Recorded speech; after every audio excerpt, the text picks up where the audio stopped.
Z Egypta zdravím, vítejte, tady Hanafi Mohamed. Dnes jsem se rozhodl, že si udělám nový plánek na svůj svém YouTube kanál Hezky česky, že budu natáčet zajímavé videa z Egypta, ale ne Egypt, který znáte z dovolení, ale život typického Egyptiana a nebo život, klasický egyptský život, a co se týče kultury, co se týče stravování a taky co se týče do hotelu tady taky v Egyptě, konkrétně z oblasti Marsa Alam. Takže pro milovníky Egypta můžu říct, že budu zajímavé videa z Egypta, takže si ještě prosím držte mi palce, těšíme se na první video. Jdeme na to. Takže první video bude čeština v Egyptě, jak probíhá studium češtiny českého jazyka v Egyptě. Takže i na otázku, kde jste se naučil český, vždycky byla typická odpověď, že v Egyptě. Takže k tomu vám bych řekl pár informací. Začnu tím, že studium českého jazyka a literatury začalo v Egyptě koncem 50. let v rámci vojenské spolupráce mezi Československou republikou a Egyptem. A to studium nebo ta katedra českého jazyka a literatury se zastavila, nebo studium tam se zastavilo na nějakou dobu a koncem 70. let zase se obnovilo studium tam na univerzitě. Ta univerzita v Káhiře je státní univerzita, která se nazývá Ain Shams a jsou tam různé fakulty a zrovna je tam fakulta jazyku, nebo jak se to říká, fakulta Al-Alson arabský. Na té fakultě prosím vás, nebo je to jediná fakulta na Blízkém východě, kde se učí tolik jazyků a tak zrovna i český jazyk, literatura nebo bohemístka.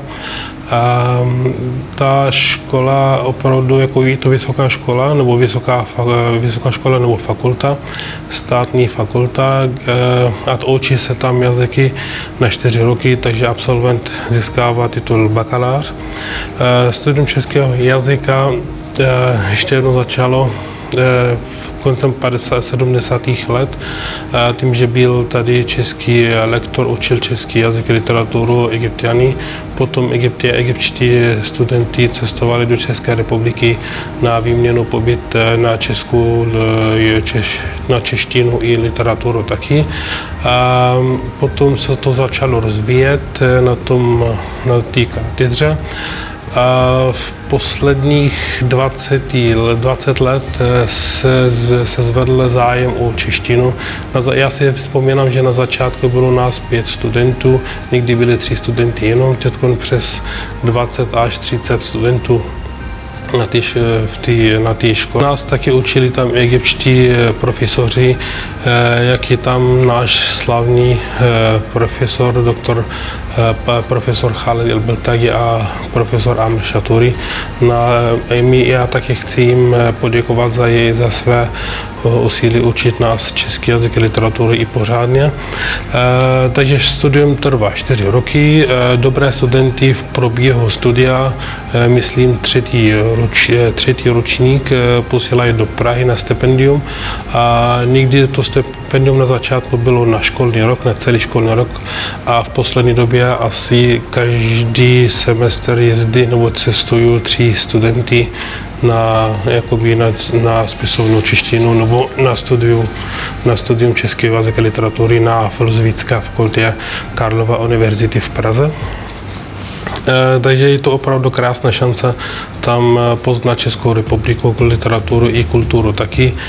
Něco z české literatury jsme se učili ve škole,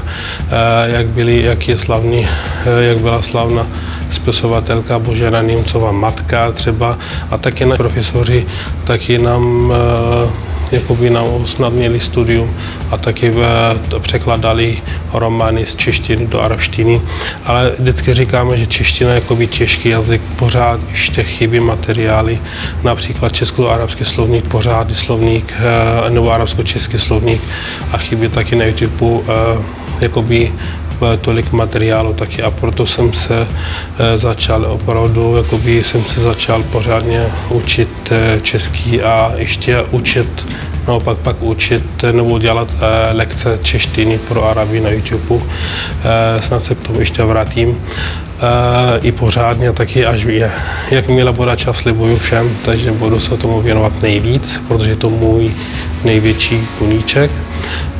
Takže studium není to jednoduché, je to pořádné studium, 4 roky, český jazyk, literatura, chytří profesoři na škole a po škole taky studenti hned mají šanci pracovat u cestovních kanceláří, takže je to opravdu krásná šance hned získat práci. Ale pořád student se musí učit pořádně, protože ještě gramatika a výslovnost opravdu nejtěžší, dá se říct, ale češtinu máme rádi. A Čechy taky máme rádi, těšíme se na vás. Jste tady vítáni u nás kdykoliv v Egyptě. Těším se na vás, ahoj.